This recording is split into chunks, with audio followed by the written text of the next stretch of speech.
vice-présidente de l'association SIC, qui vient en aide et en soutien depuis 2017 maintenant, auprès des hommes et des femmes qui sont touchés par cette maladie, qui, je le rappelle, est invisible, qui est l'insuffisance cardiaque.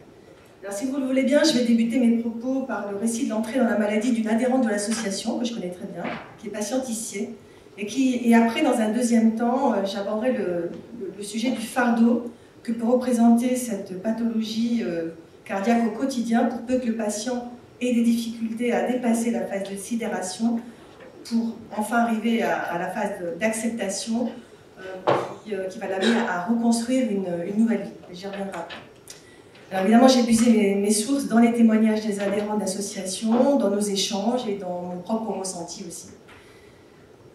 Été 2011, premier jour des vacances, à l'aube de ses 46 ans, cette chef d'entreprise battante était très loin d'imaginer que sa vie allait violemment basculer après un déjeuner en terrasse.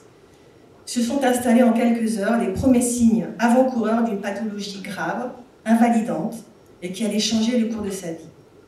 Douleur thoracique intense, une toux très sèche, un essoufflement y compris au repos, des difficultés à marcher, des œdèmes, une impossibilité grandissante de garder des aliments liquides ou solides, et enfin une extrême fatigue.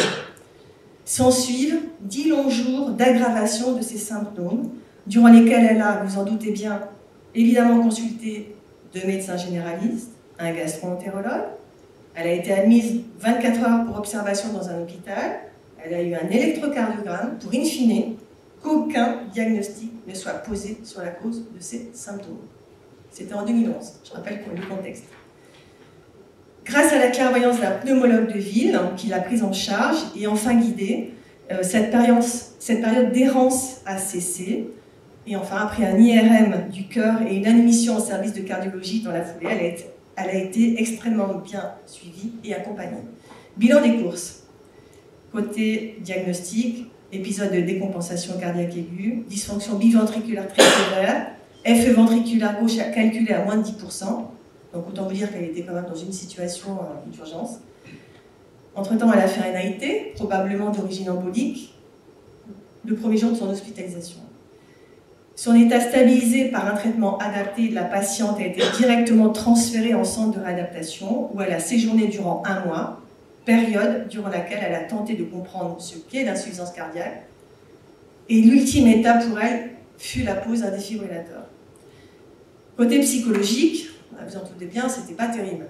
État de sidération totale, forte anxiété, troubles post-traumatiques, dû certainement à la violence extrême de cette décompensation. Alors l'entrée brutale dans la maladie de cette patiente finalement est d'une grande banalité et encore aujourd'hui. Les signes avant-coureurs sont peu connus et mal identifiés comme étant liés au cœur, que ce soit par le grand public et malheureusement parfois encore par les soignants. Le retentissement du fardeau de cette maladie invisible est majeur et va conditionner le reste de sa vie. Au travers de ce témoignage et de tant d'autres au sein de l'association qui regroupe aujourd'hui près d'1 millier de personnes. Alors, la question, quel est le vécu du patient en post-hospitalisation? Là, c'était vraiment le vécu dans la période de crise. Alors ce qui nous revient très souvent, c'est qu'asthénique, à peine sorti de l'hôpital, le patient reçoit de multiples recommandations, que parfois, à titre personnel, j'appelle injonctions, alors même qu'il se débat avec ses propres angoisses et qu'il s'interroge sur son devenir. Il se trouve contraint d'adopter de nouvelles valeurs de vie, alors même qu'il n'a pas eu véritablement le temps de comprendre et s'approprier sa pathologie. Il doit faire face à un enjeu parfois difficilement surmontable et envisageable, celui d'abandonner son ancienne vie et d'enclencher un vrai changement de paradigme. Alors on parle de fardeau de la maladie et du traitement que l'on porte tout au long de la vie. Alors, de quoi s'agit-il exactement? Globalement, les patients relatent des situations énergivores, anxiogènes, assorties d'une angoisse sur l'espérance de vie. Certains se couchent le soir en se demandant s'ils vont se réveiller. L'observance du traitement, de l'activité physique quotidienne, on en a parlé, du régime alimentaire peu soudé, des rendez-vous médicaux à mettre en place, tout cela complique le quotidien du patient qui bien souvent se sent seul face à sa maladie et face à ses difficultés. Pour autant, on sait que son engagement total dans la gestion de sa maladie va contribuer à hauteur de 50% au bon maintien de son état général. Alors, comme je l'ai évoqué précédemment, le changement de paradigme peut se produire dans différentes sphères. Alors, dans la sphère professionnelle, on nous relate que certains patients constatent une incompréhension de la part de leurs collègues de travail, voire une mise à l'écart en lien avec leurs difficultés. D'autres évoquent des difficultés à bénéficier d'un réaménagement ou adaptation à leur poste de travail. Obtenir un mi-temps thérapeutique est parfois complexe. Certaines activités professionnelles ne sont pas compatibles avec le retour au poste de travail. Bien souvent, ça entraîne un licenciement. Pour d'autres, une décision de mise en invalidité par leur régime général entraîne une situation financière précaire. Et tout cela vient se rajouter aux difficultés existantes liées à la pathologie. Dans le domaine familial, c'est encore autre chose. La pathologie complexifie la cohésion, bien souvent. Le patient a un sentiment d'incompréhension aussi de la part de ses proches.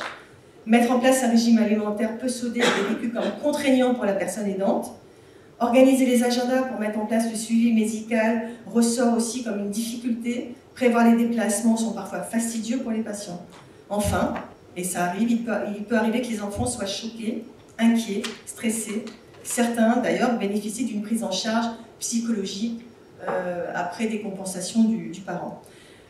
Sur l'aspect social, le patient insuffisance cardiaque est fatigué, souvent éreinté, anxieux, et finalement il s'isole lui-même. La représentation qu'il a de lui-même est souvent négative, et donc cela crée une forme de renoncement, de rupture identitaire, alors que finalement tout est à reconstruire, sa vie future est à reconstruire.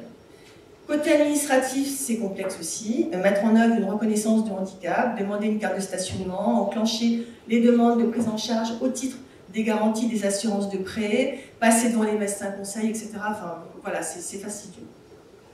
Alors c'est là finalement où intervient le rôle des associations, rarement en situation de crise, mais en post-hospitalisation, quand le patient est stabilisé et quand justement il entame toute cette phase de reconstruction et d'interrogation sur sa vie future. Donc on est là pour l'aider, pour l'accompagner, pour le soutenir dans sa lutte contre sa pathologie, afin de les aider à retrouver un équilibre de vie tant personnel que social et professionnel. Donc nos missions, être à l'écoute, diffuser les informations, faciliter les rapprochements entre adhérents, favoriser le dialogue entre les patients et le monde médical et hospitalier, organiser des actions concrètes, type webinaire thématique, table ronde, etc. Voilà, j'en ai fini. Donc, une note d'espoir, je pense qu'il faut vraiment que l'on continue tous ensemble, tous les acteurs associatifs, institutionnels, soignants, à travailler sur la nécessité de faire évoluer la prise en charge des patients pour répondre aux enjeux de santé actuels et futurs. Merci à vous de votre écoute.